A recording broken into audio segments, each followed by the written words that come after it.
So, there's a lot going on there, isn't there, yeah? Thanks very much, Josh, Brian, Ben, and Chris. You've got data challenges, app distribution, mobile design, affordable video. I hope you get a sense. What we're trying to do today is just give you lots of information, give you a sense of what's going on, both from the digital sector itself, and then later on we'll talk about how it's being applied here in Edinburgh at the moment. I always find it strange to say the digital sector as if it's something that sits over there. Because I remember back in the, not that I remember this, back in the 1920s, I don't remember. In the 1920s, they still had, in lots of businesses, even into the 1930s, what they called telephone managers. As if telephones were these new pieces of technology that only certain people were trained to use and trained to manage. It seems crazy now, and yet we're treating digital a bit like that at the minute. But it's everybody's responsibility, and that's what we're trying to get across, that you need to understand these processes so that you can really take it into your business. So we're going to actually go now into one case study in a bit more depth. I'm so going to ask Lorraine and Noelia. Are you? Yeah, they're there. In case you thought it was getting, too male, okay? Because I have one of my team runs the Women in Tourism organization. And we've got to make sure that this issue is taken to the fore within Scotland, because Scotland is very paternal. It can be very male. And so now we want to go into a bit of depth on what's the global treasure apps. Really interesting developing on from what we've talked about, users and app development. And this is all about clue-driven, geo-located, clue-based apps. If you don't know what I'm talking about, they're going to explain it. Thank you very much.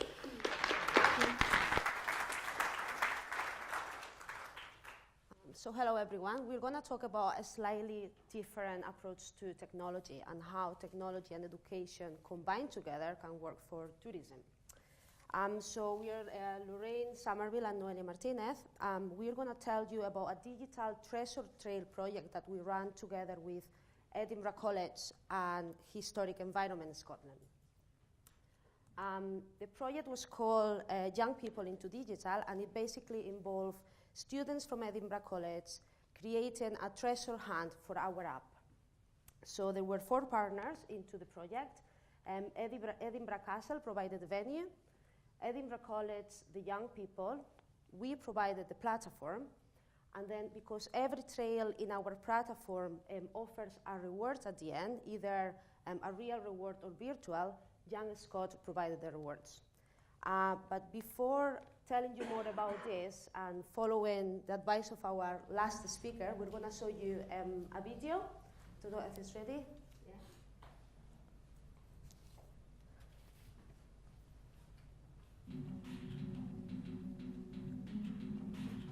A month-long project where computing students are working with students who are also on a course doing English speakers of other languages towards employability. And the idea is the 2 groups come together to create a treasure hunt app for Historic Environment Scotland. And the whole project is put together by Global Treasure Apps, which is a digital company based at the Creative Exchange. So we're here today at Edinburgh Castle. The students will be working in groups and they go around and they collect media for their treasure trail, which will take students from European countries that come here on educational visits up through the castle and exploring different parts of it and finding out the history of the castle. What we found in recent years is actually working with young people, particularly students, to co-produce content is a really good way to not only enrich their experience, but also to widen out the castle offer to different subjects beyond purely just history and social subjects into other areas.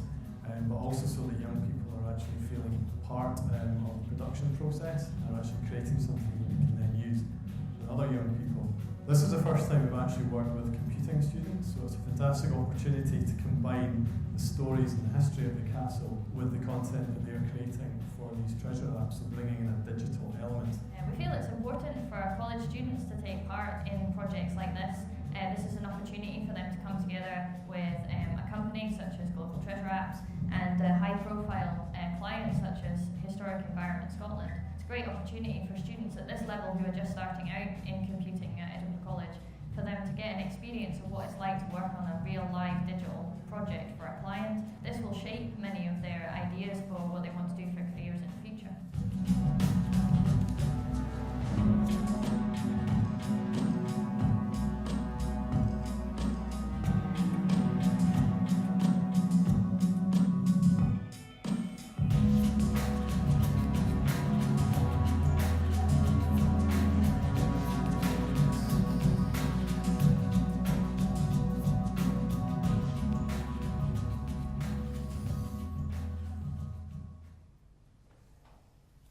Right, so that sums up very well what the whole project was about. But just to give you a bit of background of Global Treasure Apps. Global Treasure Apps is a single app that updates automatically with interactive geolocated trails.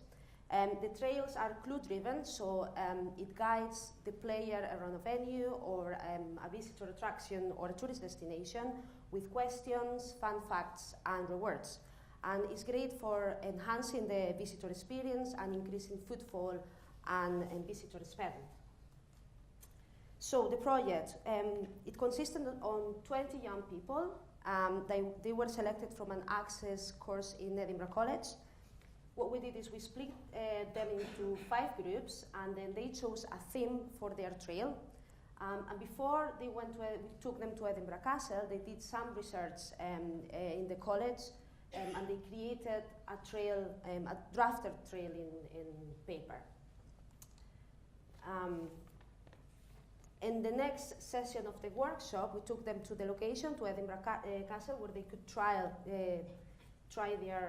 their trails, and they could collect as well audio, video, and other materials and pictures to be added into their trails. So we end up with 5 themed treasure trails that now Edinburgh Castle can use for educational visits.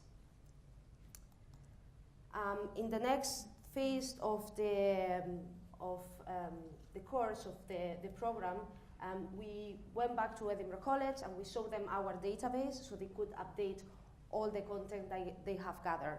And then they just published them and the trails went live. To test them, we got 20 students to go to Edinburgh College. They are ESOL students from different countries around the world. And what they did is they tried the trails on location, they gave us feedback, and based on that feedback, we refined and updated the trails. So now my colleague Lorraine is going to tell you a bit more about the outcomes and what we are waiting for the future. Okay. Needless to say, Historic Environment Scotland were delighted with the treasure trails. They've now got an educational resource and they want to expand the workshops to other sites that they have.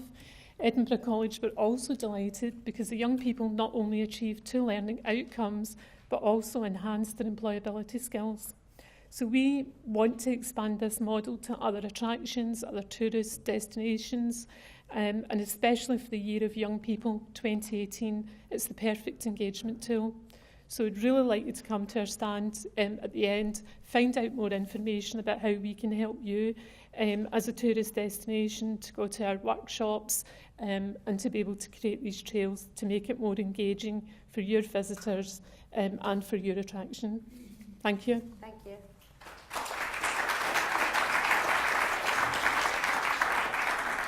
Very much. Okay, it's very interesting, this idea, the global treasure apps. It's tapping into what was discussed earlier, the whole issue of gamification, people wanting to be engaged. We've noticed it as well, that people more and more want to be engaged. They don't want to sit passively and consume things. They actively want to engage in the process of search.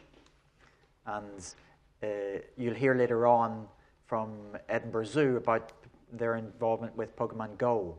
It's in the same sort of territory, I think, in that it's people wanting to engage more with their landscapes, but to do it in interesting ways. This is an example of how actually using the education resource in the Historic Environment Scotland, it's a very nice tie-up, and it's happening right on your doorstep, and you've got organisations.